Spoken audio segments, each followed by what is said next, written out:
खाकी the Bihar chapter का ये गाना तो आपने सुना ही होगा। ठोक देंगे कट्टा कपार में, आइए ना हमरा बिहार में। नमस्कार, मैं हूँ आपके साथ प्रीति और आप देख रहे हैं फर्स्ट बिहार झारखंड। ये जो पूरी वेब सीरीज है खाकी द बिहार चैप्टर, ये कुख्यात अशोक महतो पर बनाई गई थी।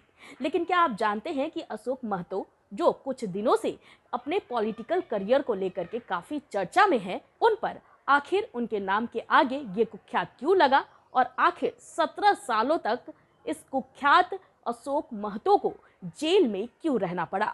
चलिए इस वीडियो में हम आपको बताते हैं कि आखिर क्या है अशोक महतो की पूरी करियर की सच्चाई। बिहार में चुनाव और चुनाव में बाहुबलियों की एंट्री दोनों एक दूसरे का पर्याय माने जाते हैं। 2024 के लोकसभा चुनाव में भी कमोबेश यही तस्वीर देखने को मिल रही है। कई बाहुबली जहां टिकट पाने की कतार में हैं, तो वहीं कुछ ने राजनीति में एंट्री का मन बना लिया है। ऐसा ही एक नाम पिछले कई दिनों से बिहार की राजनीतिक गलियारे में सबसे अधिक चर्चा में है। हम बात कर रहे हैं अशोक महतो की। जी हाँ, वही अशोक महतो जिसे लेकर बिहार के नामी आईपीएस अधिकारी अमित लोढ़ा ने एक किताब लिखी थी और उस किताब के आधार पर खाकी द बिहार चैप्टर नाम की वेब सीरीज भी बनी। दरअसल अशोक महतो जो कि बिहार के नवादा, शेखपुरा, लखीसराय, नालंदा समेत 5 जिलों में कभी आतंक का पर्याय माना जाता था, उसने अब राजनीति में एंट्री ले ली है। यही कारण है कि करीब 55 साल की उम्र में इस कुख्यात ने 46 साल की अनीता नाम की महिला से शादी रचाई ताकि उसकी पत्नी यानी कि मैडम डॉन इलाके में हुकूमत कर सके। अशोक महतो की गिनती बिहार के उन चुनिंदा कुख्यात अपराधियों में होती है जिनके ऊपर जेल ब्रेक से लेकर नरसंहार तक का आरोप है। यही कारण है कि अशोक महतो को करीब 17 साल जेल में गुजारने पड़े थे। लेकिन पिछले साल जब यह कुख्यात जेल से छूटा तो इसने अब पॉलिटिक्स में एंट्री करने की सोच ली। मुंगेर समेत आसपास के इलाकों में इस बाहुबली का काफी प्रभाव है और जातिगत समीकरण में भी इसकी तूती बोलती है। यही कारण है कि इस बार के चुनाव में अशोक महतो की पत्नी को मुंगेर सीट से महागठबंधन का उम्मीदवार बनाया गया है। हम आपको बता रहे हैं अशोक महतो और उसके अपराध से जुड़ी पूरी जानकारी आखिर क्या है। अशोक महतो उर्फ साधु जी नवादा जिले के बढ़ौना गांव का रहने वाला है। 90 के दशक में यह शख्स लाइमलाइट में आया जब पूरा राज्य जातीय उन्माद और नरसंहार का गवाह बन रहा था। गरीबों को हक दिलाने के नाम पर जारी लड़ाई में अशोक के ऊपर कई मामले दर्ज हुए। यहीं से जुर्म की दुनिया में उसकी एंट्री हुई और फिर उसने पीछे मुड़कर नहीं देखा। 90 की दशक में नवादा के वारसलीगंज और शेखपुरा के ससवहना में 2 कुख्यात अपराधियों का गैंग हुआ करता था, अखिलेश सिंह और अशोक महतो। दोनों के बीच वर्चस्व की लड़ाई और मर्डर खूब हुए। अशोक महतो के गुट में पिंटू महतो भी था जो राजो सिंह हत्याकांड से चर्चित हुआ था। राजो सिंह की हत्या के लिए इसी गैंग को जिम्मेवार कहा जाता था।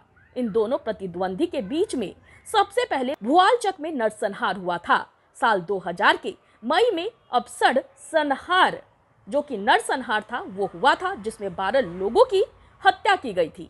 कहा जाता है कि अशोक महतो की टीम द्वारा अखिलेश सिंह के गैंग पर हमला किया गया और एक साथ AK-47 से करीब दर्जन भर लोगों की हत्या कर दी गई।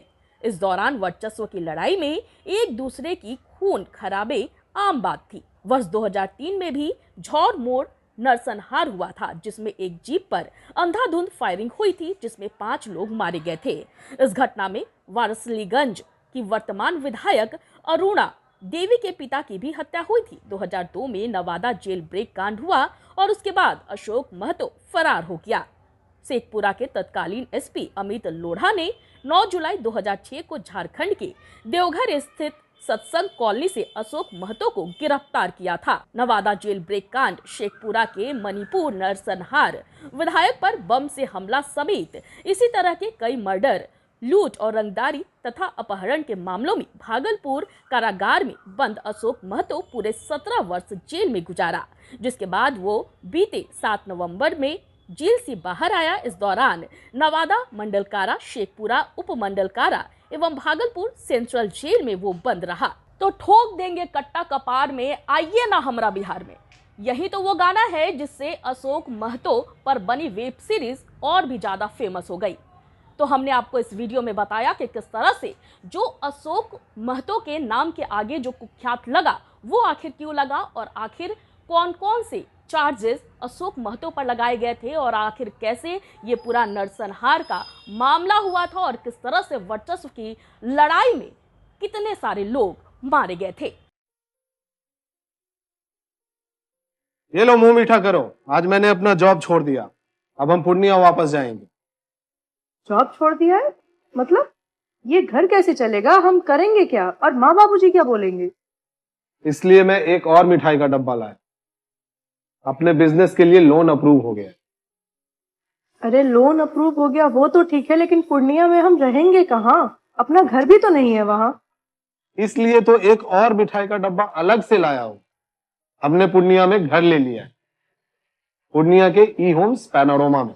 पूर्णिया में पैनोरमा ग्रुप लेकर आए हैं ई होम्स पैनोरमा, बड़ा घर, आलीशान जिंदगी और अत्याधुनिक सुविधाओं के संग। अरे अरे, अब क्यों मुंह मीठा करवा रही हो? क्योंकि हम घर वापसी जो कर रहे हैं। घर वापसी की खुशी पूर्णिया में ई होम्स पैनोरमा के संग। ई homes panorama, luxurious lifestyle redefined.